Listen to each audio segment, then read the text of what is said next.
दिन हुआ,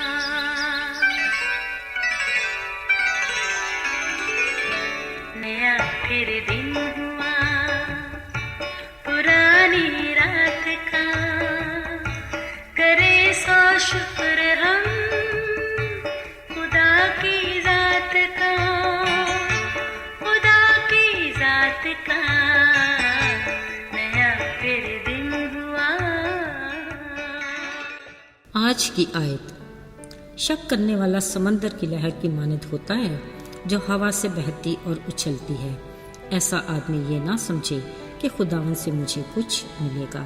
याकूब पहला बाब 6 और 7 आयत। अजीजों, शकूक व शुबात इंसानी फितरत का खासा है। शक मनफी और मुस्बत एहसासात के बीच में गोया पिंग पोंग बॉल की मानद है।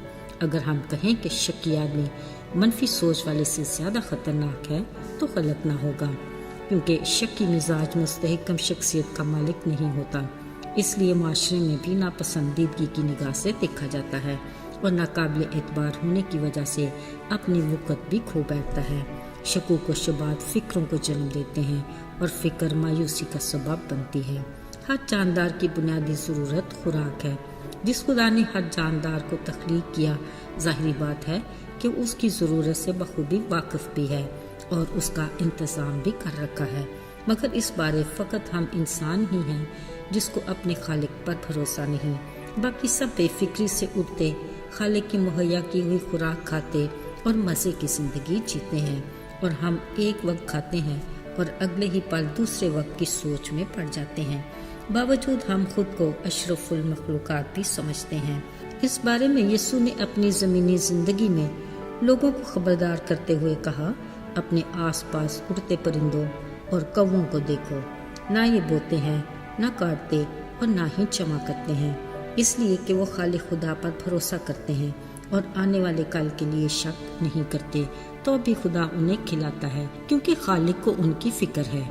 वो अपनी मुट्ठी खोलता और वक्त पर मुहैया करता है। अगर हम ये सोचें तो हकीकत भी यही है। जब भी तो यीशु को कहना पड़ा कि तुम्हारी कदर तो परिंदों से कहीं ज़्यादा है। अजीज़ों, यीशु के कहे अल्फाज हमारे लिए लम्हाए फिक्रिया हैं। यूं ही लोगों से बातें करते हुए यीशु की नज़र आसपास लगे फूलों से भरे सोसन के खूबसूरत दरख्तों पर पड़ी तो फ़ौरन से कहा, सोसन के दरख्तों पर गौर करो कि किस तरह बढ़ते हैं, ना वो मेहनत करते हैं और ना काटते हैं।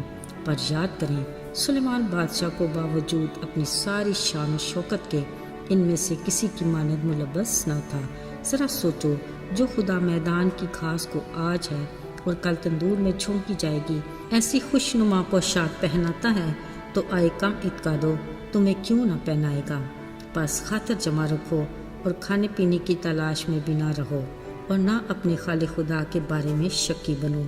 अजीज़ों, अपने बारे में फ़िक्र करना, शक करना और तलाश में रहना बिलाशुबा खालिक खुदा पर भरोसा ना करना है, जिसके लिए खुदा के अल्फाज वाज़े हैं कि शक करने वाला समंदर की लहर की मानद है जो हवा से बहती और उछलती है।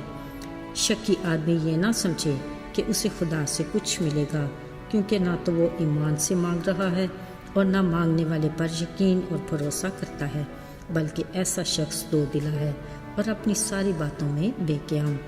असल में शक ही की बदौलत हम अपनी रोज़मर्रा ज़िंदगी में अपनी छोटी छोटी ज़रूरियात के लिए फ़िक्रों में घिरे रहते हैं और खुदा की दी हुई ज़िंदगी जैसी अनमोल नेमत से भरपूर लुत्फ़ नहीं उठा सकते और शकूक व शुबात की सूरत में नाशुक्री करते और अपने आसमानी बाप को मलूल करते हैं। अगरचे वो अपने वादे के मुताबिक हर पल हमारे साथ है और उसकी निगाह अपने लोगों की निगहबान है। याद रहे, हालात कैसे ही क्यों न हो, उसको हमारा ख्याल है। अजीज़ों, एक बार खुदा का एक बंदा अपने घराने समेत शदीद बर्फबारी की बदौलत अपने घर में मुकीद हो गया। चंद दिनों बाद खाने पीने का सामान ख़त्म हुआ तो उसने खुदा से कहा, ऐ खुदा, आगे की मुझे कोई फिक्र नहीं, मुझे तेरे मौजज़ात की कुदरत पर शक भी नहीं। मुकम्मल भरोसा है कि तू यहोवा यरी है, मुहैया करेगा। अभी कुछ ही वक्त गुजरा था कि किसी ने डोर बेल की। उसने सोचा, ऐसे शदीद मौसम में कौन आ सकता है। दरवाज़ा खोला, सामने खाने पीने का ढेर सामान पड़ा था। इधर उधर देखा, दूर तक भी कोई नजर न आया। खुशी से चिल्ला उठा, आए खुदा, ये तू ही है, कोई और नहीं हो सकता। मुझे यकीन है कि ये तू ही है। अजीज़ों, ये सब कुछ सुनकर अब भी उसके प्यार पे शक है क्या? ज़रा याद करें, जब खुदा ने आदम और हवा को अपनी रफ़ाकत से दूर करके बाक़ी अदन से बाहर निकाला, वो किस हाल में होंगे? यकीनन उदास, परेशान हाल, शायद आंखों से आंसू भी छलक रहे हों। यकीन कीजिए, खालिक खुदा अपने मखलूक को इस हाल में देखकर खुश नहीं होता। उसने अपनी मोहब्बत में मजबूर होकर उसी वक्त खुद से टूटे रिश्ते को फिर से जोड़ने का अहद भी किया। उसने गुनाहगार इंसान पर अपनी मोहब्बत की खूबी इस तरह जाहिर की कि अपना इकलौता बेटा हमें बख्श दिया, ताकि जो कोई उस पर ईमान लाए हलाक ना हो बल्कि हमेशा की ज़िंदगी पाए।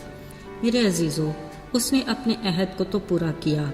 अब हमारा काम ये है कि हम अपने गुनाहों का इकरार करके तौबा करें और उसकी तरफ रजू लाएं, ताकि हमारी खताएं मिटाई जाएं और उसके हुजूर से हमारे लिए ताजगी के दिन आए। यूँ हम उसकी रफ़ाकत में दोबारा जुड़े रहने के लिए हमेशा की ज़िंदगी पाएं। मेरे अजीज़ों, शायद हम तुमा की तरह शक में पड़ जाते हैं और उसके हाथों में कील के निशान देखना चाहते हैं और उसकी पसली में हाथ डालना चाहते हैं।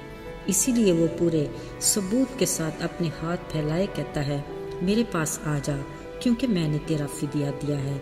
ये मोहब्बत और माफ़ी का वो पैगाम है जिसने हमें नई ज़िंदगी दी।